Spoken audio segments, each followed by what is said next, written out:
القصة ديالنا كتبدا مع واحد العصابة مقتحمين واحد الدار ديال واحد السياسي سميتو سيرجيو كيقلبوا عليه وهو كان في الحمام، حتى سمع واحد الصوت ديال شي واحد دخل الدار ديالو. هز واحد الشيته كيحكوا بها الظهر وخرج عندهم يرونها معاهم، حتى تلاقى مع واحد خونا من ديك العصابة ضربوا بديك الشيته تهرسات وهو يعلق من تما كيجري وهما تابعينه وكيغوت على العساس اعتق الروح. مع وصل الكوخ العصابة شيروا عليه بواحد المخدر، جابوا كاو العساس كان لداخل جرو سد الباب. العصابة عرفوا باللي كاين شي واحد لداخل، تحركوا جوج منهم حلوا الباب ودخلوا. بان ليهم غير شواقر ونقادات معلقين، بان ليهم الكوخ ما فيه حتى شي واحد من غير سيرجيو مجبد على الارض ومغيب. حتى حضر معاهم العساس ليو دق الواحد الموس في عنقه، اما الثاني بدا كيخوي عليه ويكلم ليه، حتى دق ليه الموس تا هو في عنقه وجبده. وواحد صاحبهم الثالث ادخل جبده معاه بمدرة وهزو ضربو مع الشرجم ودخل ليه المدرة في عنقه صفاها ليه. وباش نعرفوا علاش العصابة اقتحمت هاد الدار غادي نراجعوا قبل 6 سوايع في باري، غادي نشوفوا السكرتير ديال رئيس الوزراء مخرج واحد جوا عطاه لواحد خونا من الحراس الجمهورية. وفي نفس اللحظة رئيس العصابة اللي سميتو فيليب خدمته هي تعطيه الفلوس يصفيها لأي واحد حتى بالطريقة اللي بغيتي. جا اتصال من رئيس الوزراء قال ليه راه صيفط لك جوا مع واحد خاينة، وغادي نعرفوا باللي هاد جوا فيه 5 تسميات ديال سياسيين باغي يتهنى منهم. قال ليه عندك 48 ساعة تسالي هاد المهمة. قال لي حسبهم تهنيتي منهم. فيليبس دخل على الرجال ديالو ازميلار والعزيوة، قال ليهم وجدوا ريوسكم راه القائمة جاية في الطريق. اما الحارس الجمهورية كان غادي مورك في الطريق باش يوصل الجوا، حتى دخلت فيه واحد الطوموبيله نشراته هزوه ديريكت للسبيطار. اما في الجهة الثانية غادي نشوفوا سيرجيو كان خدام في القصر الرئاسي واخد كونجي وجالس في البيرو ديالو في الدار عنده، حتى دخلت عليه مرتو مايا هازه بنتهم الصغيره قالت ليه ما عييتيش من الخدمه راك شاد كونجي جمعه. وهذيك البنت عندك إليس غادي يطرطق ليا المره راه شي نهار طلع عليها راه ملي فاقت الصباح وهي كترابي قالت لك باغا تخرج بحال اختك، شوف دير ليا معاها شي حل ولا راها غادي تضيع من يدينا. قال ليها غنسالي الخدمه ونضربها بشي تدويشه وانا معاك. بدات كتنقر عليه ناض عندها وقال ليها الله يهديك عليا اما يكون غير خاطرك، وهي كتنقر عليه انت خرجي خلينا نساليو هاد الخدمه الله يهديك. وخرجوا وسد الباب. في نفس اللحظه الجوا اللي كان هاز الحارس الجمهوريه وصل عند الطبيب، والطبيب حل جوا وشاف في سميت سيرجيو عيط عليه وعلمو قال ليه غدا دخل السبيطار واحد الحارس الجمهوريه دار كسيده ومات، ولقيت معاه واحد جوا فيه 5 تسميات ومن بيناتهم سميتك انت. ما فهم والو.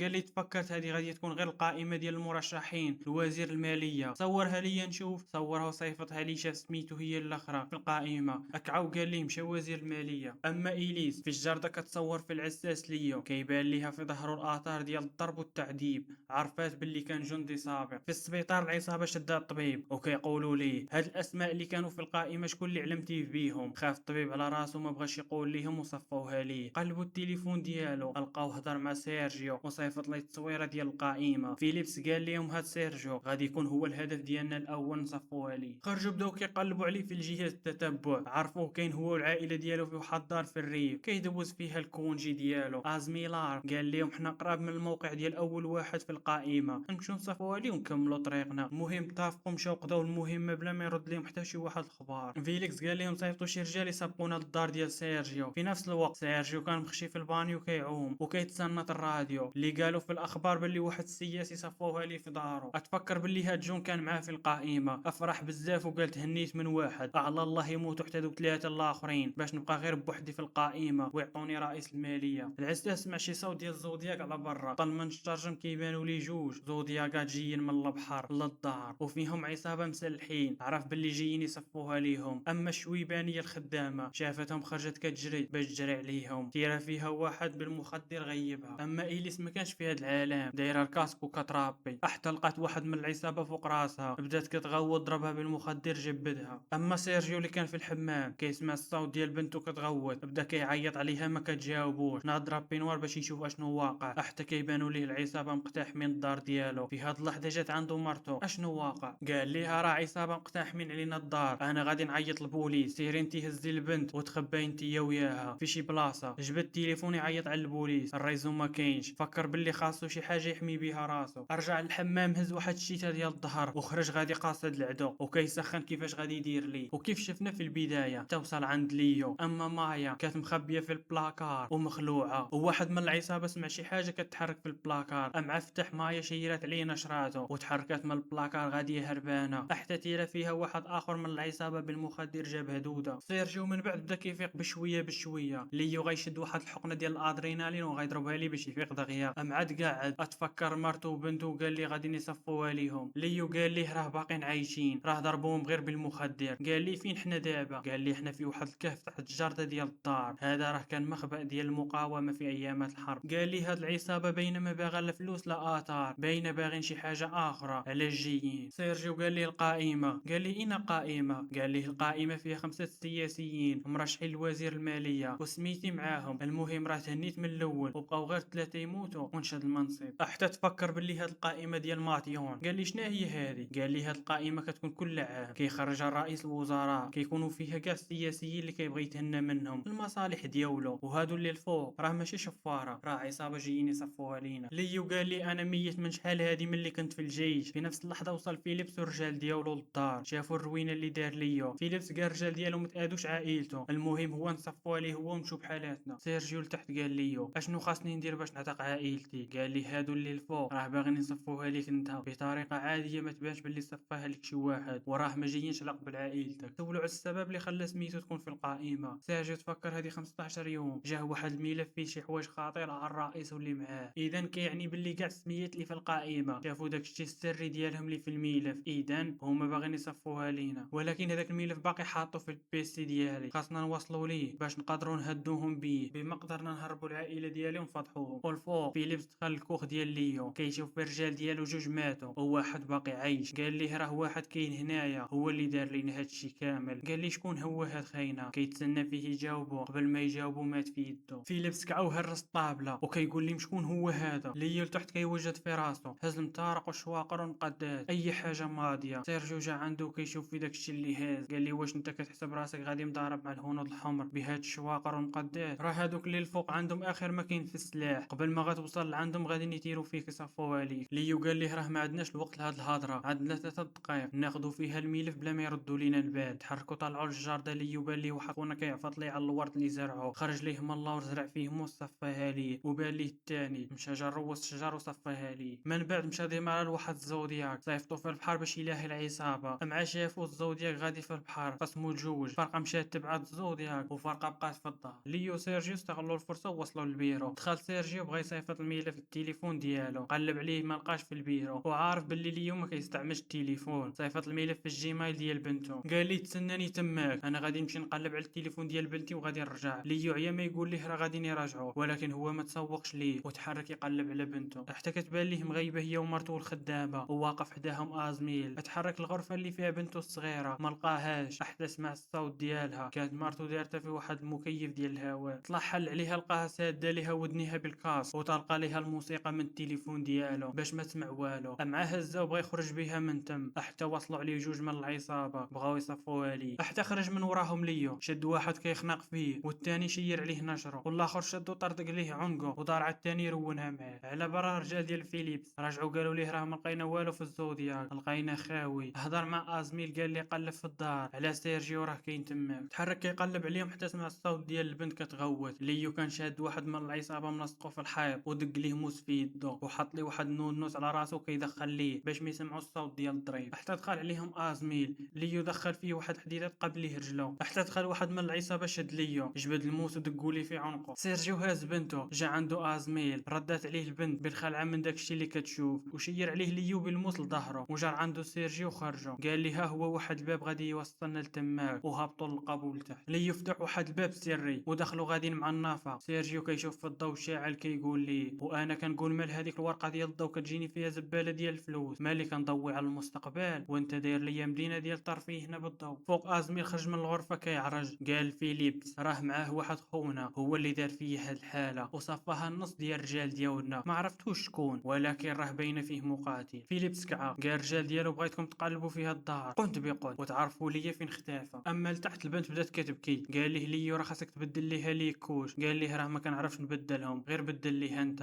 قال لي كتعرفوا غير تولدوهم ما كتعرفوش تبدلوا ليهم. راه ما عندناش ليكوش، نصل هذاك البينوار خلي نصاوب بلا شي خروق. قال ليه راه هو اللي لابسه. قال لي سير دخل لهذيك الغرفه غتلقى واحد اللبسه البسها. اعطاه البينوار وتحرك لبس هذيك اللبسه كانت حاطه ديال واحد الجينيرال. ليو صوب ليها الخروق وبدل ليها وخلى لها الكاس في ودنيا كتسمع الموسيقى. حتى التليفون خوالي الباتري وطفى. البنت تحبست عليها الموسيقى بدات كتغوت. سيرجيو قال لي كيفاش غادي نسكتوا هادي، راه جامي لي تسكت. خدا من عندو التليفون ومشى يشوف كيفاش يشارجيه. اما الفوق ميا وإيليس فاقو كيقولوا لهم فينا هو سيرجيو والبنت الصغيره، اشنو درتوا ليهم؟ ازميل قال لهم راه حنا كنقلبوا عليهم. فيليبس قال لهم شكون اللي كيعيش معاكم في هاد الدار من غير العائله ديالكم والخدامه؟ قالوا لي كاين ليو العساس ديالنا كيقابل الدار وكيقاد الجردة، المهم كلف بكل شيء. ازميل كيحاول يجبد عليه شي معلومه يعرفوا شكون هو، ما لقى عليه حتى شي حاجه في النظام. قال فيليبس هذا راه شابح ماشي بنادم. لتحت سيرجيو قال ليو انت كيفاش غير عساس وعندك هاد المهارات القتاليه؟ اش كنت بغى يعترف ليه لكن في اخر لحظه تراجع على القرار ديالو. في نفس اللحظه طاحوا على الباب السري اللي كيوصل للكهف. فيليبس صيفط الرجال ديالو معاهم العزيوه كونور وقال لهم بغيتكم تجيبوهم ليا حيين، وتحركوا دخلوا مع النافق. وهما داخلين عثروا على واحد الخيط ديال الانذار كان زارعوا ليو. مع سمع عرف العصابه وصلات النافق وجايين لعندهم يصفوها ليهم. اطفى الضواء وقال سيرجيو شد بنتك وتخبى في شي بلاصه، وبدا كيصيد فيهم واحد بواحد بالفخاخ اللي كان داير في القبو حتى بقى غير العزيوه كروس. وخرج ليه ليو بدا مرولها معاه، دقه فيا دقه فيك. سيرجيو بغى يعاونو تيرا بالسهم. المخدر جا في الرجل ديال ليو قال ليه انت شنو درتي، وبقى كيقاوم قبل ما يغيب ودق في كروس واحد الموس في رجلو وطيحو على الارض وبدا كيدخل ليه. سيرجيو مشى يجري جاب الحقنات ديال الادرينالين ودقهم ليو، عاد رجع للوعي ديالو وتحركوا خرجوا من الكهف قاص ديال الغابه. فيليبس الفوق كيهضر مع الرجال ديالو في اللاسلكي حتى واحد ما كيجاوب. عرف العساس صفاها ليهم كاملين. ازميل قال لي كلشي خرج على السيطره هنا، ولينا تابعين العساس ما عارفينش الهويه ديالو وهو كيصفيها رجلاننا واحد من ورا واحد حتى طلع عندهم كروس كيعرج. قال فيليبس هذا راه ماشي عساس، راه باين كان عسكري قديم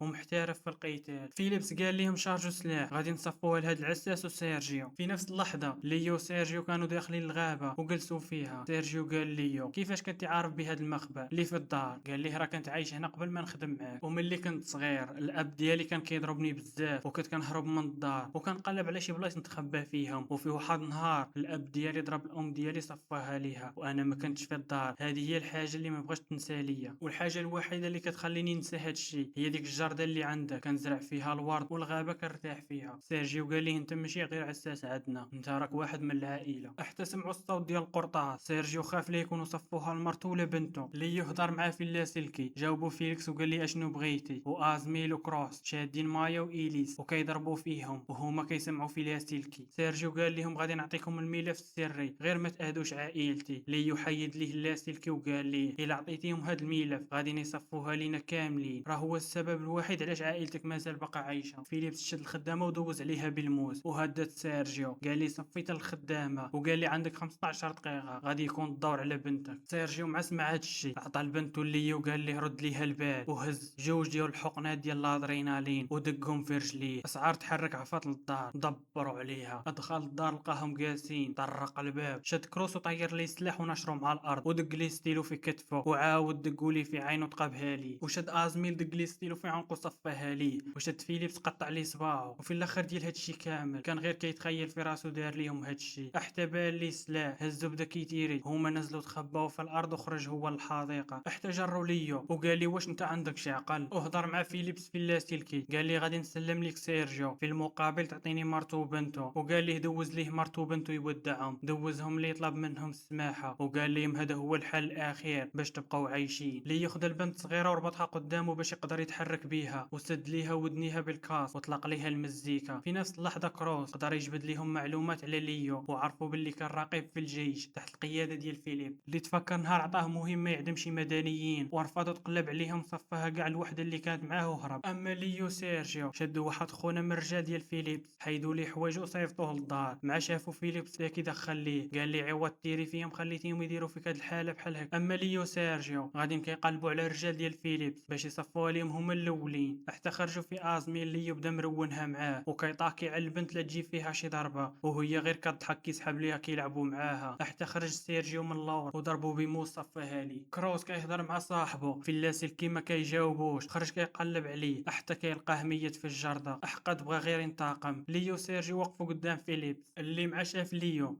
تفكر داكشي اللي دار معاه. رمى الاسلحه ديالو وقال ليه زيد عندي نفارو داك الحسابات اللي بيناتنا. حيد البنت وعطاها لسيرجيو وزاد لعنده. إيليس لداخل هازت التليفون كتصور فيهم وكتسجل في فيليبس كيعترف بالجرائم اللي كان كيدير ملي كان في العسكر. بداو مرونينها دقه فيا دقه فيك، واحد باغي يصفيها الاخر وكانوا عارفين بعضياتهم مزيان. ليو حكمو شير عليه بواحد الكروشي نشرو. فيليبس شاف راسو خاسر هز سلاح وناض نيش على ليو، قال ليه ليو كنت عارفك غادي ديرها حيتاش ما عندكش الشجاعه تواجهني. حتى وقف كروس تيرا في طير ليه سلاح، قال لي انت شنو كدير؟ قال لي سمعت كلشي شنو كنتي كدير، انا مبقيتش خدام معاك. هنا ليو خدا من عندو السلاح وبقى كيخبط فيه بالقبضه حتى غيب، حتى كيسمع البنت كتضحك وكتشوف فيه لاح سلاح. من بعد سيرجيو وعائلته كانوا باغيين ليو يهرب معاهم، ليو قال لهم غير سيروا نتوما انا كنفضل نبقى في هاد البلاصه. ودعوه وتحركوا بالطونوبيله. ليو كيرجع دخل كيضرب على الفيليبس ما كاينش في بلاصتو، عرف باللي مازال عايش وتابع سيرجيو والعائله ديالو باغي يصفيها ليهم. ركب على واحد الموطور وعفط حتى وصل لعندهم، لقاه تابع سيرجيو، عاود كسير الموطور حتى قرب الطونوبيل ودخل فيه برجلو حتى دار الطونوبيل. فيليبس هبط من الطونوبيل هز سلاح ومنيش عليه، بان لي سيرجيو جاي عنده تيرا ليه في كتفه. ليو تلاه عليه شير عليه وتهز عطاه برجلو لعنقه طرد قوليه وطيحو ميت. وليو مشى هز بيكالا من الطونوبيل اللي كانوا غاديين بيها وتحرك رجع بيها للدار. وحتى لهنا كيسالي الفيلم ديالنا، ونتلاقاو في فيديو جديد.